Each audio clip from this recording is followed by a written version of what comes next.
Ella tenía una vida clara, clara como era su nombre. Todos los días tenía esa magia que había heredado de su madre, y su madre la había heredado de la abuela, y esta de todas las madres que la habían antecedido. Clara tenía el poder en las manos de que cada vez que tomaba la lana bajo sus dedos, se iba al telar y empezaba a tejer vida. Tenía una magia que tomando cualquier ovillo, lo que ella tejiera se hacía realidad. Si por ejemplo tenía ganas de que saliera el sol, tomaba un ovillo de color dorado y lo empezaba a surcar en aquel telar. Y en cuestión de segundos, el sol empezaba a brillar. Si tenía hambre, se podía poner a tejer un pescado poniendo especial cuidado en las escamas. Y en cuestión de segundos, el pescado aparecía en la mesa de su casa, servido y dispuesto para ser comido por ella.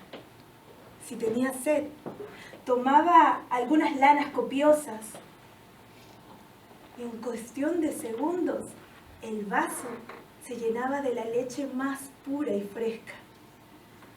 Ella tenía todo cuanto quería. Cuando quería calor, lanas calientes. Cuando quería llamar al viento, lanas blancas y copiosas, para que el viento aligerara el calor e hiciera que el día fuera disfrutable. Pero a Clara le empezó a pasar, después de un tiempo, esas cosas que de vez en cuando le pasan a las mujeres y que creemos que solo le pasan a los hombres, pero no, a las mujeres también nos pasa. Es esa cosa que empieza a recorrerte desde la punta de los pies y se te empieza a calentar las piernas y entonces sientes que hay como un calor intenso que justamente acá entre las piernas parece un volcán en erupción. Clara, que nunca había sentido esas cosas en su cuerpo, empezó a sentir un poco de horror. Se fue para la habitación. Se trató de poner ropa más ligera, pero sentía que esos calores no venían del campo, que no era que venían de la puerta ni de la ventana, eran calores que le nacían de adentro. Así que se tomó una ducha de agua fría para tratar de bajar esos calores, pero absolutamente nada. Seguía con unas ganas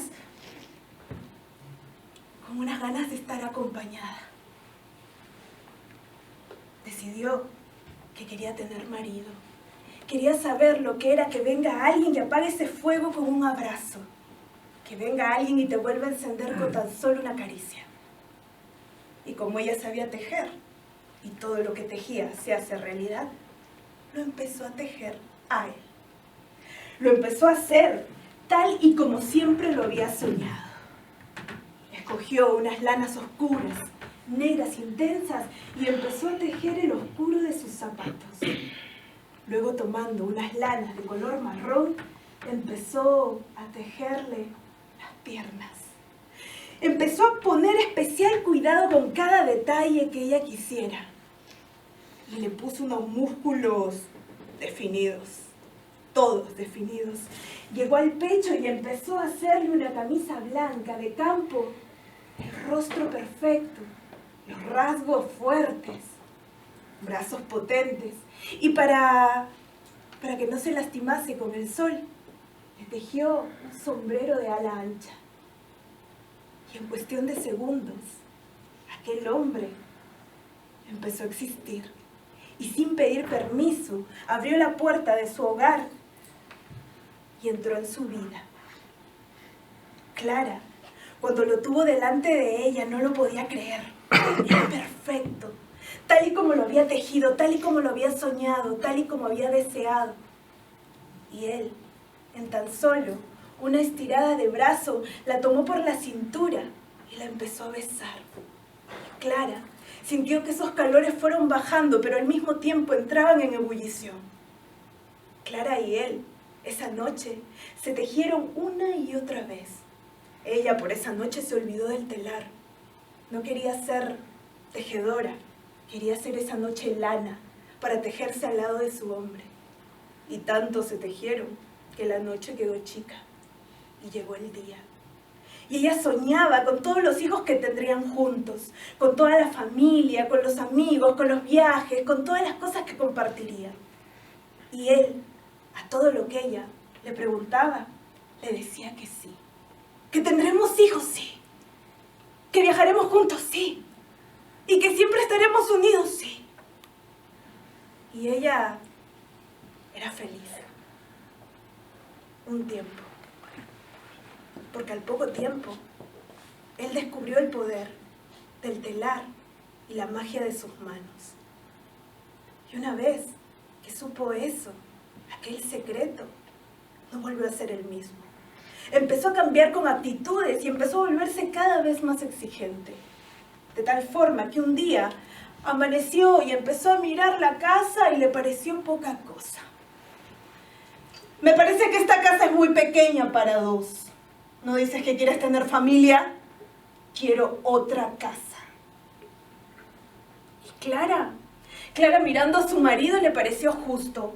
Porque esa casa estaba bien cuando ella vivía sola, pero ahora que estaba en pareja y que quería tener una familia, podía hacerlo mejor. Así que se sentó en el telar, tomó las lanas más hermosas que tenía y empezó a hacer aquel hogar perfecto. Ladrillos rojos, lanas verdes para las ventanas y puertas.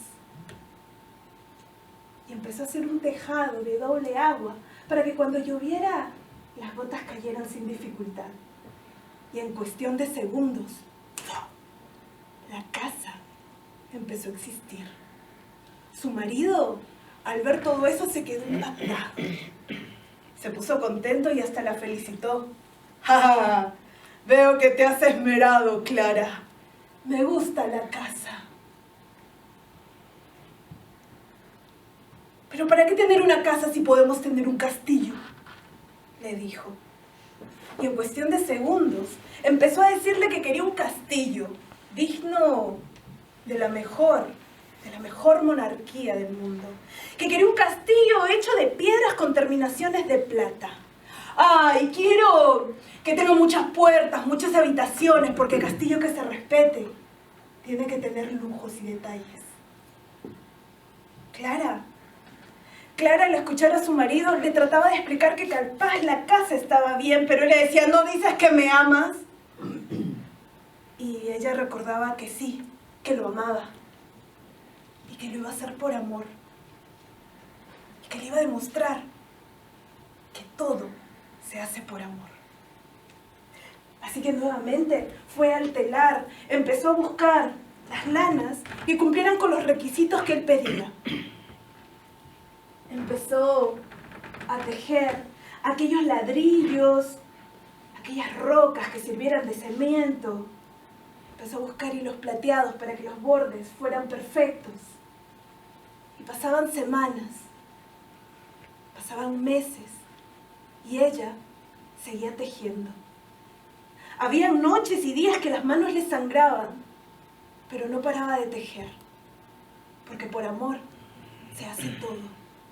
Por amor se hacen las mejores cosas. Y con una alegría tonta, seguía tejiendo y tejiendo cada lujo, los caballos, las habitaciones, las sábanas perfectas, los lujos.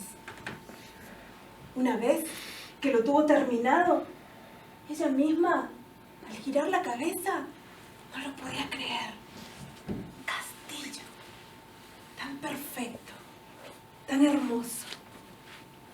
Y el marido tampoco lo podía creer. Estaba brincando en una pata de felicidad. Miraba aquel castillo con orgullo y decía, ¡ah! Esto hace mi mujer. ¡Qué bueno que está! Y con una alegría la tomó del brazo y le dijo, te felicito, cariño, lo has hecho muy bien. Pero en cuestión de instantes, la empezó a hacer subir por una escalera pequeña y la llevó a la torre más alta de aquel castillo y con un empujón la metió dentro de aquella habitación, cerrando con candado para que ella se quedara dentro. Clara, al ver la oscuridad de esa habitación, empezaba a gritar desde adentro y le decía, ¡no me dejes! ¡Le tengo miedo a la oscuridad!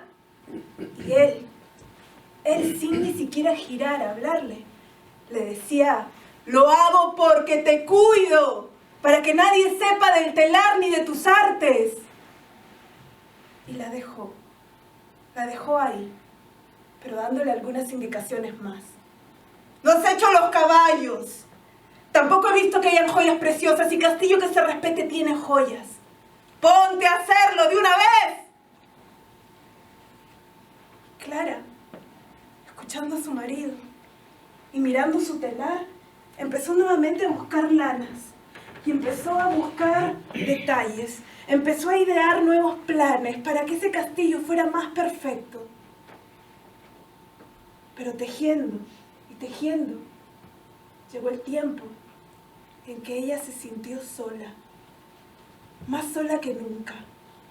Esa soledad que se siente cuando estás acompañada, pero al mismo tiempo abandonada. Con esa decisión que se tiene, empezó a dejar las lanas. Y con ese ímpetu de querer volver a estar sola y de dejar todo esto, se puso en el telar y empezó a destejer punto a punto aquel castillo. Punto a punto las terminaciones de platas, las habitaciones, los caballos, los criados, todo tipo de detalles, todo el trabajo invertido en cuestión de meses. Quedó absolutamente hecho nada. Su marido, al sentir la dureza de la cama, se despertó, iracundo como nunca. Empezó a gritar: ¿qué te pasa, Clara? ¿Qué has hecho? Y Clara empezó a ver cómo su marido se acercaba hacia ella con un puño clavado en el brazo, directo para darle, para enseñarle a respetar.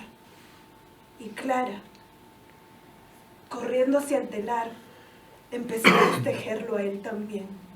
Empezó a destejer el oscuro de sus zapatos, aquellas piernas que ella misma había creado, aquel pecho que en algún momento ella había amado, y aquel rostro que ella misma había besado. Su marido empezó a ver cómo la nada lo consumía, cómo sus pies y sus piernas quedaban desvanecidos. Y cuando estaba a punto de tocarle el rostro, desapareció. Y ella volvió al telar, a ese telar vacío, pero al mismo tiempo lleno de todo. Y tomando una lana dorada, empezó a tejer y a tejer el surco de un nuevo día.